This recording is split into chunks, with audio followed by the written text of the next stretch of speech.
Game face on when I chase like that. Yeah, I play so strong with a knife in the back. I'ma swing home run like a baseball bat. Gonna see me rise, you can hate on that. I don't play both sides, doing me no cap. I'm a ride or die for my dreams on tap. I'ma fly real high, you ain't see me slack.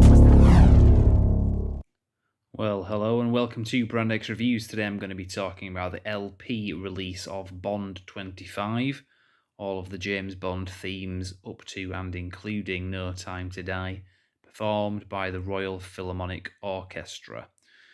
Now, this is something that kept getting delayed, kind of tied in with the release of No Time to Die. I do recall that at one stage this was scheduled for a 2020 release, but kept getting pushed back. There was some hope that it was going to be released at the same time as No Time to Die in late 2021, but it got pushed back again, presumably to coincide with the 60th anniversary, because this did come out about a week or so, maybe a couple of weeks prior to the 60th anniversary of Dr. No.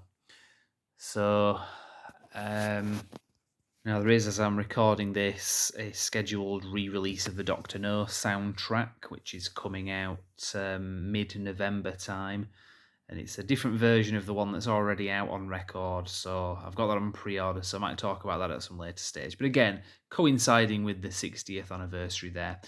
Now, before I get into the actual record itself, that's primarily what I'm talking about, but I will get into the actual thing itself, the actual recording, so whether or not you've got it digitally or on CD or whatever, there's still some relevance here. Quite a few people in the Bond music fan community, if you want to call it that, have been kind of criticising this one, saying it's not as good as the Bond for Orchestra release that came out almost 10 years ago. They say that this one is kind of lacking the same energy that one had. I can see where they're coming from. That one was conducted by a guy called Carl Davis. This one is conducted by, what's the guy's name? Andrew Skeet. So, two different recordings. What I like about this one is the fact that it's just very simple. It's all of the themes in sequential order, non-excluded, 25 films, 25 tracks in that order as well. Whereas the Bond for Orchestra one is a bit of a mix-up, which is great, but I kind of like the order to this one. I haven't got OCD or anything like that, but I just think it's just nice just to have all of them in that kind of manner presented in that way. So it's a different recording to that one. I say check out both. They both complement each other. But this one, as I say, has been criticised because it's not got the same kind of energy to it. So, whatever. Anyway, without further ado, let's actually look at the thing first. So as you can see, it's got very nice detail on there, very glossy, that kind of, all this business here, kind of shiny, so it looks very nice. So when you open the thing up, this is the inside artwork here, so you can see, obviously it's kind of going left to right with all the posters. You'll have seen them before anyway, you'll be very familiar with all the posters, so obviously it covers everyone from Dr. No right up to No Time to Die.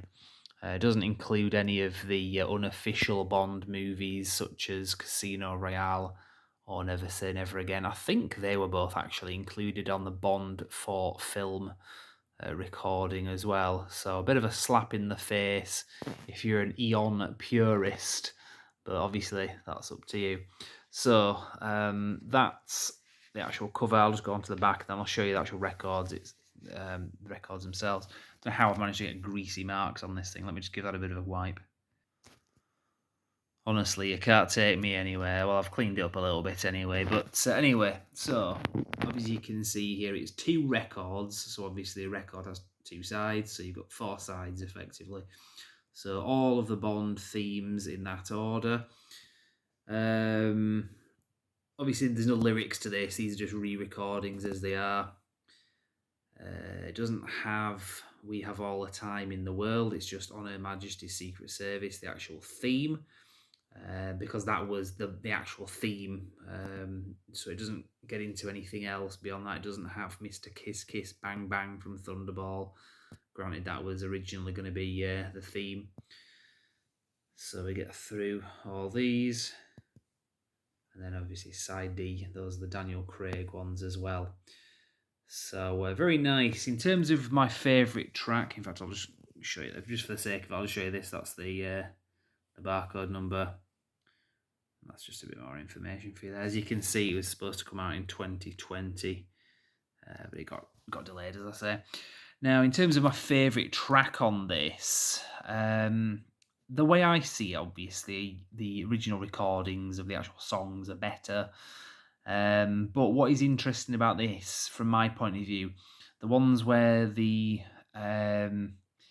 songs, the main theme, were never actually incorporated into the score of the movie. So obviously, when you've got songs like Goldfinger, the actual running theme of that song plays as part of the movie score.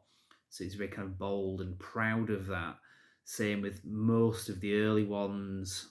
But then when you got more into the 80s and then through into the 90s ones, you had License to Kill, which was a Gladys Knight song. The score doesn't feature any essence of that song in it. Same with GoldenEye, same with Tomorrow Never Dies. That one was, well, one of the songs that we're going to use was a K.D. Lang song, Surrender, and you can hear that kind of incorporated into the film score by David Arnold, but the song Tomorrow Never Dies by Sheryl Crow doesn't appear in the score.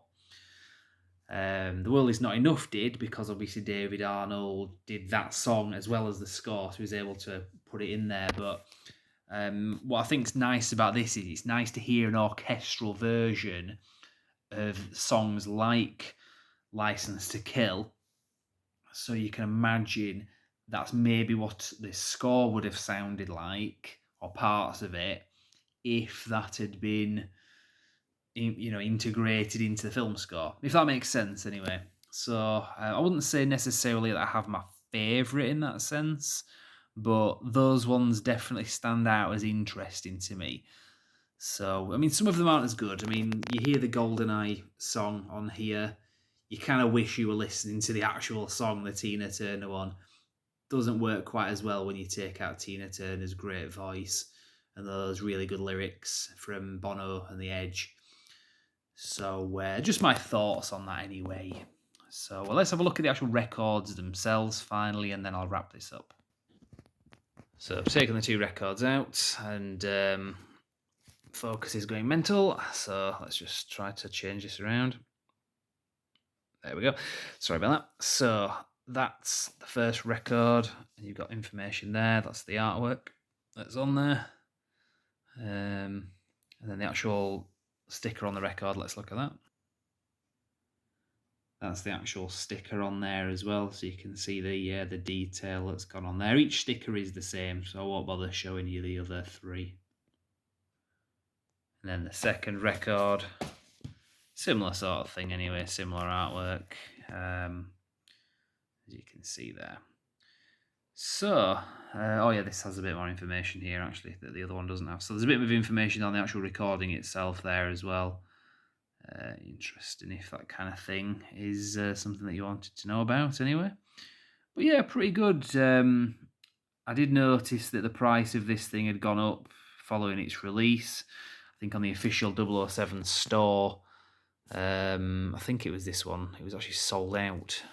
But yeah, if you're looking for this, it'll probably come back down in price. I think initially when these things come out, everybody buys them up and then they need to do a few more releases of them, depending on what the plans are for that. But it's worth picking up anyway. If you're a Bond music fan, you're into records, I would say get this one. Unless you want to actually own every soundtrack to every film that you can actually get a hold of, it's nice to have a compilation like this. There are a few variations, obviously.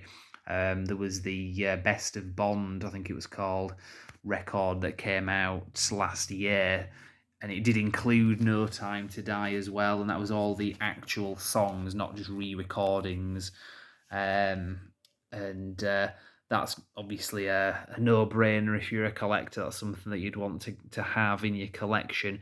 But this one complements that in that obviously this is a kind of reimagination, but doesn't deviate too far from the original versions in most cases. Obviously songs like Die Another Day The orchestral version of that plays quite different to the Madonna song, for better or for worse. I would probably say for better. I'm not a fan of that song, to be honest, or Madonna. It's a bit of a bell end, but that's a different conversation for a different day. But yeah, obviously, like I say, if you do want to collect all of the Bond albums, I'm considering doing a series of videos. There'll be a lot of them though, because there's a lot of films, a lot of soundtracks. I do own most of the Bond soundtracks on LP, so I might do some videos for those. Maybe not one video for each, because I'll be recording them forever, but maybe do like 5 soundtracks per video, and then we'll only have about 5 videos then.